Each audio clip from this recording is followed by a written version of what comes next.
What's going on, everybody, and welcome to the First Ladies of Freight Season 1 reunion. I'm your host, Funky Dineva, and we are sitting on the couch about to catch all this tea with the First Ladies of Freight. Now, if you thought Season 1 was interesting, just wait until you get the inside deets on what's been going on with the ladies since the season wrapped. This season, we find KC living in Miami, pulling down government contracts and inspiring other women to do the same. Much like Drake, she started at the bottom, but now she's at the top of her game with her nanny and her kids in tow. Check out a behind-the-scenes look at Casey devising a master plan to pull the ladies together for a first never-seen trucking expo. I was thinking about putting together just like a big women in trucking event. I'm gonna go out to California because I have something in mind, a project I wanna put together for us. And I want you to be a part of it too. I wanna talk to you about something. What's up? Speaking of, hardships and challenges, I think I got something that's gonna help us both out. That's what I wanna talk to you guys about on Sunday. So I'm thinking of maybe Sunday, if you're not doing anything, to have them come over, introduce everybody, because I want to talk to you guys about something. The world has never seen anything like this, especially coming from women of color. So Casey, you seem to know a whole lot about trucking and government contracting, but according to the internet, you don't know a damn thing about your children, because you caught a lot of slack about not knowing your son's shoe size. Did you really not know it? I don't, because my son was 14 at the time we shot that. And I buy him shoes in bulk. So, he's a growing boy. Kids grow like weeds. I also have a nanny, so while I'm out making the money, my nanny oversees the children. They take them to tennis practice, make sure they get their lesson. So no, I didn't know his shoe size. I mean, goddamn, what y'all want from me? Is it a common thing for you to go out and spend $3,000 at a time on your son's tennis shoes? Yeah. Oh, must be nice. Yeah, if I get it all in bulk, I don't have to keep doing it. You know what I mean? 2 pair of shoes here, 2 there. So I just get it all in bulk until the next time his foot grows, and then we do it again. Makes perfect sense. Let's move away from those kids into your other baby, the show and these ladies. Of all the ladies in the trucking business, why did you choose these ladies? Putting this whole expo together has been quite the journey. But again, when I look to my right and to my left, I'm just that much more reassured because I have 2 solid women that I know are gonna be there with me, hell and high water. And I wouldn't have it any other way. I wouldn't wanna do it with anybody else.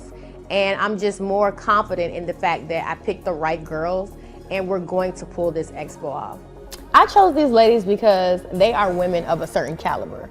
People think when you are accomplished, it's about money, but it's also about fellowship, it's about sisterhood, it's about conflict resolution, and we've never had any problems. We've never crossed each other, even in, situations where we have to get it together. We deal with each other just on a certain frequency, and I love them, and I wouldn't want to do it with anybody else. You could always tell that there was some familiarity with you guys from the show, with how comfortable you guys were. What was your relationship with each of these ladies before you began to film the show? So it's no secret, it's a subculture of us who do this online. We all kind of caught wind of each other, and like Shanti, we did a podcast together, and she invited me to an event she had in California, so I pulled up.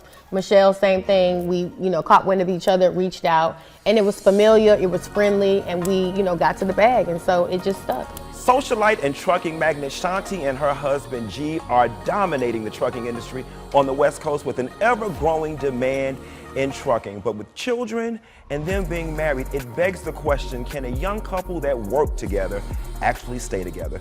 Take a look at this clip. My name is Shanti Hoffman. I'm from Miami, Florida. I live in LA with my husband, G. We're both alpha, so I'm like the alpha female, he's the alpha male. So of course there's times where we'll clash, but at the end of the day, it works out. Look around, shit. So my husband and I did build this business from ground up, but it could be tough at times. 6 months later, we bought another truck. And then another truck, and it was just no turning back. It's not that I think I know everything, I do know everything. We don't see eye to eye sometimes. I like to look at things my way, he likes to look at things his way. When I walked in, I saw people I haven't seen in a while, and they were like, Shanti, Shanti, Shanti. I was like, oh, hey. And I was like, I still got it. Shanti, on the show, you seem to really have it all. The family, the hustle, the husband, the connections, the lifestyle, and the life. How do you pull it all off? Honestly, the motivation right now is our kids. We're not even working anymore for us or for our kids or for our current bills. Our motivation is knowing that our kids are good. So y'all heard what she said. She said she got enough money for this lifetime And the next one, it's the third generation that she's working on the money. High five. Ow. So no trucker in Atlanta hits the road without first being cleared by Sheila Michelle. She has the authority to make sure that they meet all the requirements required by the DOT to make that money on the road. On the show, she's also known as the Peacemaker and one of few female owners in the laboratory business. Inspired by what she went through with her son and his untimely death. Check out this clip. I'm Sheila Michelle Foy, and I'm a native of Atlanta, Georgia. I currently own and operate Prestige Screening, which is a drug testing center and a clinical laboratory. I started out with just the idea to do drug testing because my son was killed and it was, drug and gang related. Even this morning I was thinking, DJ would be 30 years old. What would that look like? What would we talk about? Would he be married? Would I have grandkids by him? Michelle, with the loss of your son being your segue into the trucking business, do you ever feel a slight disdain or an anger for people who experience drug abuse? No, I don't. I think I used to be I didn't understand addiction, and I also didn't have a lot of sympathy for people who chose anything other than the right road. But I've developed, a high tolerance and compassion. I don't know, for some reason it all just clicked that one day I went into that drug test center, so that I just really want to help people on both ends. Long distance trucker Tiana is more affectionately known as Pretty Pockets because she likes that cold hard cash. This mother of four is in her truck ripping up the road every day and arranging for other rigs to roll. Facing an upcoming trial, her friends and family have tried to persuade her to dump her long-term lover and co-defendant. Take a look. So when the feds came, I got indicted and I didn't even know that they were coming for me. I literally couldn't get out the bed for like a week. My kids are affected by the fact that their stepdad is incarcerated. What is trial? I don't know what that is. They're gonna decide, is she guilty or is she not guilty? Something you should know is that the co-defendant's lawyer, he missed his connection, so he's not getting in until like 9:40 in the morning. So we have to wait on him? We do. We cannot start without him.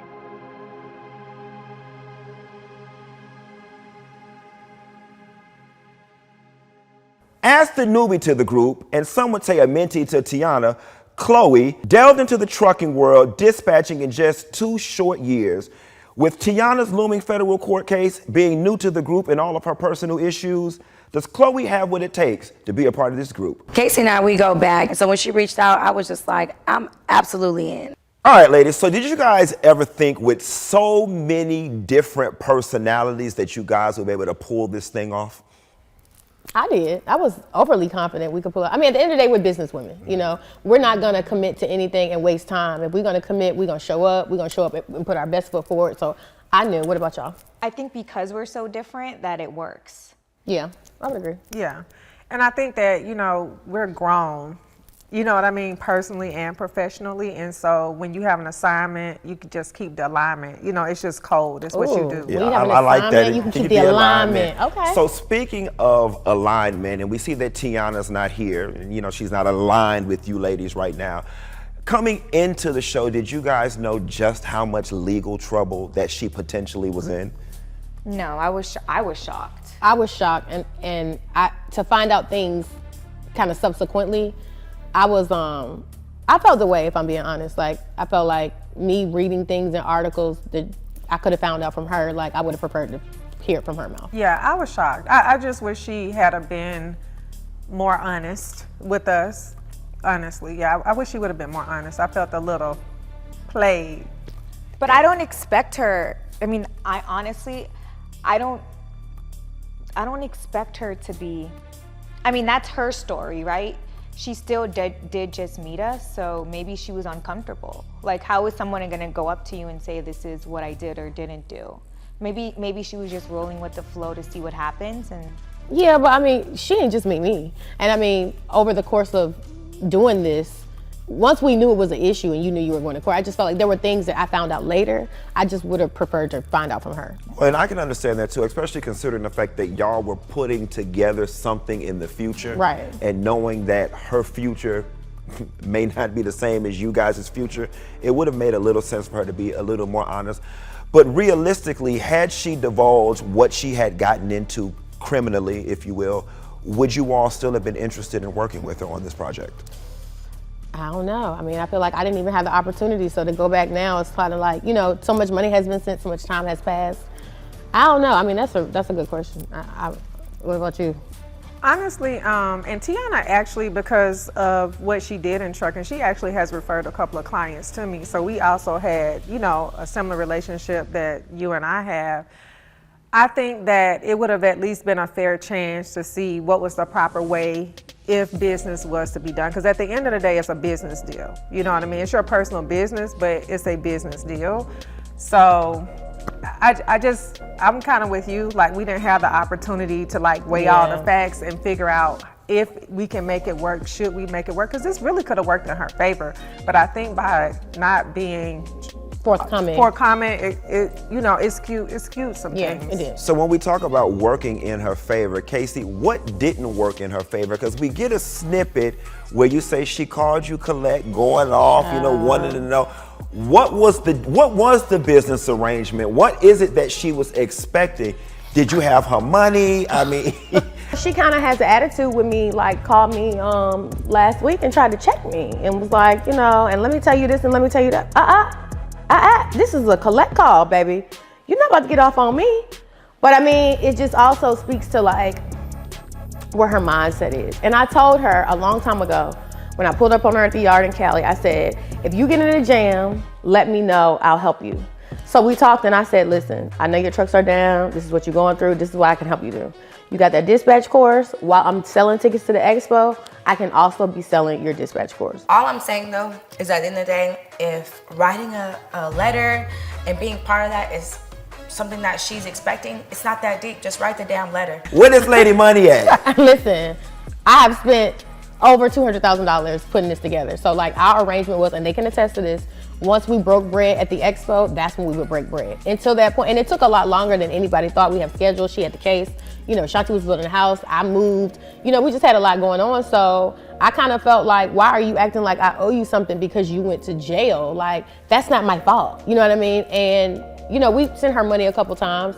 And, you know, low-key, she was talking like it wasn't enough. So, like, it didn't make me want to keep sending you money. Nor are you calling me collect, you know, trying to get on my case. It didn't make me want to do that. Like, ultimately, everybody's grown. And so, we business women. We have children, we have households, we have businesses. Come on now, you got to, if I go to jail tomorrow, I'm not expecting either one of them to fund my jail stay. I'm just not expecting that. I could be so messy right now. How much money is not enough in prison? Does anybody know? Because I mean, I just thought they need money for snacks. I've never been snacks and tampons and stuff like that. I mean, I don't know. Well, let me say this. The day she called me and she said, hey, I'm in jail, no one was expecting her to go to jail because she was out on bond. She actually threatened her co-defendant. So instead of them, they found her guilty, but they would have let her stay out for sentencing. Once they found out that she threatened somebody because she did it online, they revoked her bond instantly. They made her go into jail. So when she called me a week later, she said, oh, I'm in jail, but I'm gonna try to get bonded out. I told the girls, and Michelle said, I'm gonna send some money. I said, I'm going to match. I later found out, so we're thinking she's still bonded. I'm not thinking you're going to jail forever right then. So I later found out she said it wasn't enough, and I was cool on it after that. So it wasn't enough to get her out, or it wasn't enough for her She was like, what's this? I mean, what am I supposed to do with this? That was it verbatim. And where was her money? And I'm asking you all these questions that you may not even know the answers to. I mean, I don't know. Like, again, if you're down and out and somebody sends you anything, I would have thought that you would have, you know, appreciated it. But I also know she didn't expect for it to get back to us.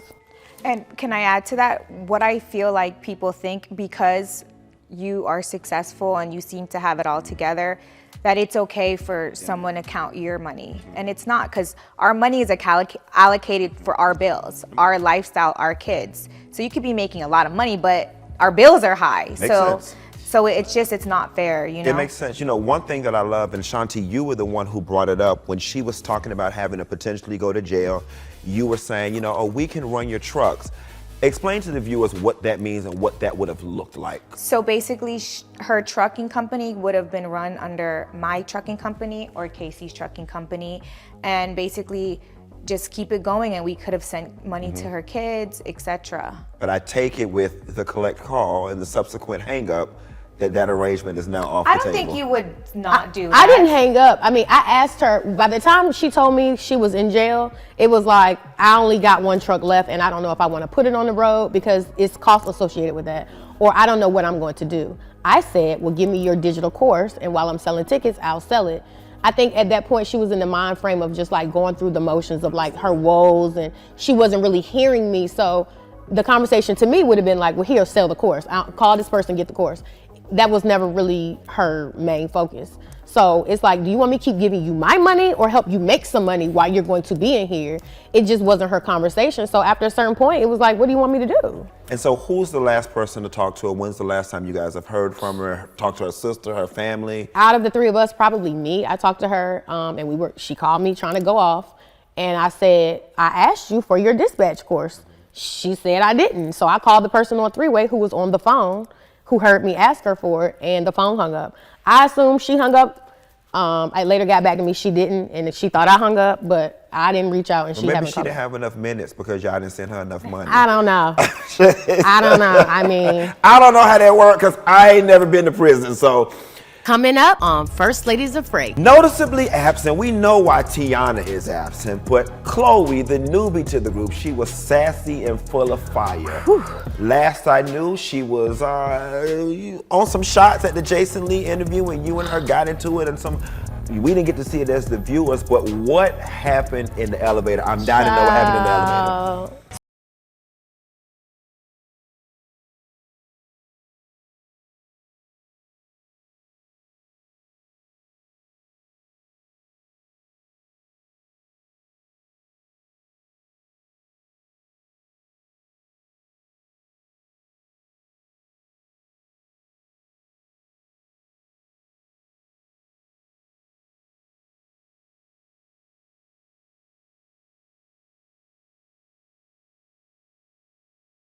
Might not know is when you run with different carriers, you're gonna get a rate confirmation. The rate confirmation is gonna explain the commodity, the weight, where it's picking up, and where it's gonna be delivered. If you're new in the game, you might not know that some companies are not going to give you the original rate con. What this looks like in real time is you may book a load with a certain broker, but the company that you're running for may modify that rate confirmation, and you may not be getting the full amount that you think you're getting. So while they're already taxing you 25 or 30%, they're also withholding the true amount that load pays. So here at the Compass Circle, we are transparent. We give you the actual rate con from the broker straight to you so you can see exactly what you're earning. Sign up now at www.thecompasscircle.com/lease or call our recruiting officers at 1-888-410-3147. First Ladies of Freight. Noticeably absent, we know why Tiana is absent, but Chloe, the newbie to the group, she was sassy and full of fire. Whew. Last I knew, she was on some shots at the Jason Lee interview when you and her got into it, and some. I don't have no mentors. So that's the thing. I was never a mentee to anybody. Nobody taught me anything. So she was never above you. Where did the sensitivity come from? Because I did people wrong. I was just telling Casey this earlier. You know what I'm saying? Like, I was demon time. Like, I'm in a Bentley with another nigga when you got locked up. I mean, why you say that? Yeah. I mean, ain't nobody mentoring me. Like, girl, her and Jason Lee was literally going back and forth for like 15 minutes. He was like, well, damn, do you like Tiana? Yeah, that's crazy. Yeah, that's crazy. Even after the show, like, me and her got into it in the elevator because I'm telling her, like, yo, you need to calm down. I did not know Chloe was as turned up as she was. Because I really didn't like the fact that I was called a mentee. I mean, think about it. If you have been working for years to build your brand and nobody helped you, do you want to be called a mentee? We didn't get to see it as the viewers, but what happened in the elevator? I'm dying to know what happened in the elevator. I had to walk out because I'm glad you did walk out. I've known Chloe a pretty long time, a few years, more than that, and their little conversation did get uncomfortable, and I was like, my Uber's here. I'm always like, oh, we'll have meetings. I'll be like, I'm out. What was the conversation? I mediated. Sheila, you can. What was the conversation? So, tell the truth. Chloe didn't appreciate being biographed as, if that's a word, a mentee. As a mentee. She's somebody who feels that she stands on her own and that nobody should, quote, get her shine. And so she just, I think that her presence on Jason Lee was just kind of out of character for how we have traditionally presented ourselves. Do you know what I mean? And so then following, she was like, oh, do y'all want to go to dinner? And Casey's like, what? bitch, no. Not I after don't wanna that. eat with you, no. And so Chloe didn't understand, that it kind of was very out of pocket for us. And so then she and Casey just started having conflict. And I was trying to calm them both Girl, down. go get your Uber, Michelle. She's like, go get in the car. Go get your car. But I guess the thing is, number one, I felt like we didn't know if there are cameras, right? We didn't know if Jason was going to pull that and be like, and that was going to be the real podcast. We didn't know. And I felt like it was like, we just meeting each other, right? You know what I'm saying? And so even though Tiana is in jail, somehow Tiana kind of, we all got with the program. Yeah, we all just kind of gelled. It was a different synergy. I think that Chloe is a good girl. I do. I just think that when it comes to this, she may not have been quite ready for this in the way that we've been doing Ready it. for it. But to answer your question, you saw the Jason Lee interview. Indeed. Times that times 3, because I had to ask them to edit it out. Correct. And so after the interview, which was about, I would say 35 minutes later, we're in the elevator going downstairs, and she's like challenging me, we're back to this mentee comment. It's like you're making it a bigger deal than it have to be, boo-boo. Nobody, you could have just grazed over it gracefully, and we would have been on to the next, but that was her first time meeting us, and I just felt like I put you on that couch. You're not gonna challenge me about some little comment, like, so what's more important, you being here or, so I mean, she was really like turned up to the point where I'm like, girl. It really did feel like a stupid hill to die on. It was. Or whatever, but you can never tell people how to feel about Right. how they want to be biographed, as you said. Why she ain't here? Where she at? What happened? Spill the tea. Well, here's the situation. Y'all, the viewers saw her coming in hot. And so after she saw herself on TV, she calmed down and she was like, I'm gonna do this right. And my heart went out to her because I understand you might not be where we are. I wasn't expecting you. I picked you for you, right? So we talked about, doing better on the next podcast. We did another podcast. She did fine. We did another podcast and she came undone. Lo and fucking behold, not even 15 minutes later, Chloe strikes again. Chloe literally loses her marbles and she is laughing uncontrollably on Coriel's podcast for literally like 3 minutes, to the point where we had to cut the tape and give her 5 minutes to restart because she just could not control herself. Fly to see you. They fly to see you. They get a hotel to see you. Pause for the cause, because she's gonna be in the camera. You're gonna be in the shot. Yeah, so 2 shots. I'm trying to stop. Get it together. It's funny. It's funny. What are you laughing at? She always plays this thing. It makes me laugh. I was mortified. We're just not gonna move forward with Chloe anymore just because she's too much of a liability. I mean, and it was a podcast of a friend of mine, a business colleague, and we actually sat down before the podcast started, and she expressed to the podcast host, like, I ruined the last one, I want to do better. And literally 15 minutes later, the lady had to stop the cameras because, she just came undone. At that point, I had a conversation with the girls that like, hey, I don't feel comfortable. Like, we spending money to travel, we leaving our kids, we doing all this stuff, hair and makeup. Y'all know this stuff costs. I ain't wake up like this. So to put you in an environment where we're supposed to be shining and inspiring people and you just coming undone, I just wasn't comfortable with it, so. Shanti, you've known her the longest.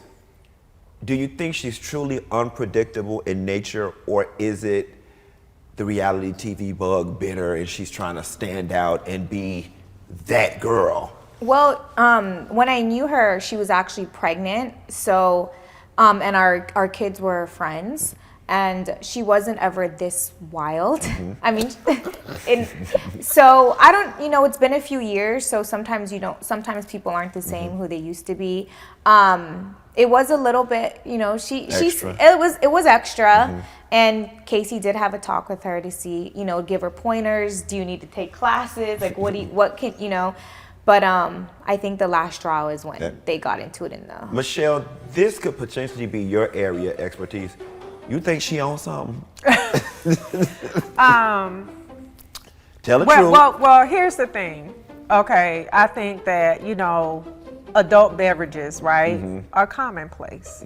All right, they're commonplace everywhere you go. It's like, oh, let's have an adult, let's drink, whatever, let's have a shot. She's trying to be classy with it. So you're trying to say she got a drinking problem? No, I'm not saying. I can't. Probably. But I didn't even see her drink. Well, I guess. So to answer your question, She has a Chloe problem. Yeah. Okay. So she's her own worst enemy. Yeah. So to answer your question, I think that Jason, there were some beverages, you know what I mean, and I think Jason Lee said it's always turned up. I think that it was a combination of things. Okay, I'm the newbie. I need to prove nervous. myself. You know, what have you. And so, do I think that she could enjoy alcohol like a lot of people do? Absolutely. Anything beyond that, I personally haven't drug tested her, so I can't comment on that. So for those of you guys who've seen my YouTube video, you know, Casey, I got into your behind because, you know, we seen where everybody else live and all up in Shanti's business, all up in her house. We don't know none of your business, sis. Where your man at, where your house at. We seen you in the Lambo, but how many cars you got? I mean, what you got going on, Big Mama? Listen, y'all know where I live because you told everybody where I live at, okay? No, but I mean, we started off to do the expo. Again, nobody knew Tiana was going to jail. So that's how things turned. I mean, y'all stay tuned. Y'all gonna see it. And Michelle, you married from my understanding? I am. Oh, she's a good 8 man, years. Savannah. And got married in 107 days. And got married in 107 days. I'll teach y'all about that. Wow, you gonna teach that at the expo? Absolutely. And guys, it's worth noting, I will be not only hosting this reunion, which you see right now, I'll also be hosting the expo. So Casey, why should somebody buy a ticket, real talk, to this expo? I'm gonna be honest, I did not know that when I started trucking, all this was gonna happen. You know, it's kind of like a phenomenon. People have caught on, people have been inspired, and I'm gonna be honest, for a woman or a man or anybody who needs to make a life, you know, needs to earn money, it's a really good career. It's so many ways you can make money in trucking. We're inspiring people, they're catching the bug, they're coming out, they're getting their CDLs, they're being dispatchers. If you really want a community to come and learn non-conventional ways, I mean, look at Michelle. She's in the medical field. She's figured out how to master that and bring it, you know, incorporate it. You just want to come and be a part of a community and get down and see what's going on and earn some cash. Now, you know, what reassurance do you have for the people out there? Because we see people with platforms all the time with these women empowerment seminars and women of this seminars, and it'd be a whole bunch of nothing and it'd be a whole lot of whatever. What reassurance can you give these attendees that they will not be wasting their money to just hear you guys talk about your life? Michelle? Yeah, I'd love to take that one. So I think that this expo is for anybody who is ready to make 1 + 1 = 3 in their life. If you are somewhere in your life and you're like, I don't belong on this level, then the expo is for you. And when it comes to women empowerment, I would definitely say there are a lot of mean girl groups out there, but by virtue of what you've heard on the couch, there's code here. And it's not just code in how we deal with each other, but also code in how we relate to other people. And coming to the expo, you never know, you might just be the next First Lady of Freight. Yeah, we are definitely looking. If you think you're that girl and you got what it takes to come sit with us, and you want to spread the word. Is it a casting call? I mean, hey, it might be. It's on the road. Right. So no, I mean, I think we do so need one more cute. girl to round it out. Yeah. I mean, you know, we did intentionally start with 4 anyway. Women are in my DMs, my emails all the time, like, hey, I think I got what it takes. I have a trucking school here. We're also trying to highlight, you know, unconventional ways where women or people of color are in the transportation industry. It's not just about having a CDL and driving. You know, she doesn't even touch a truck, you know? So come out. If you think you got what it takes, come show us, and hey. All right, guys, so it's a wrap for the season 1 reunion of the First Ladies of Freight. Casey, what can the people expect in season 2?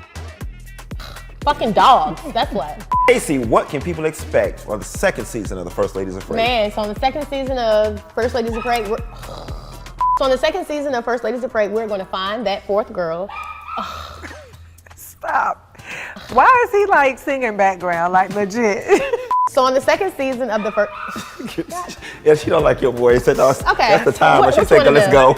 That dog said, no, y'all time up. Get out my house. How you gonna handle this? But what can the viewers expect from season 2 of First Ladies of Freight? So on season 2, you can expect for us to find... That's God saying leave it alone. Okay, yeah.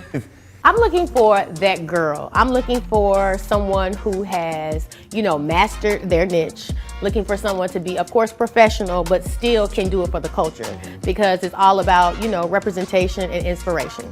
Looking for somebody who has a heart for teaching and, you know, teaching the community and bringing people along. If you're really that girl, you got a platform, you can be an asset, you know how to be a leader, you know how to be a team player, and if you want to inspire more women, meet me at the Trucking Expo.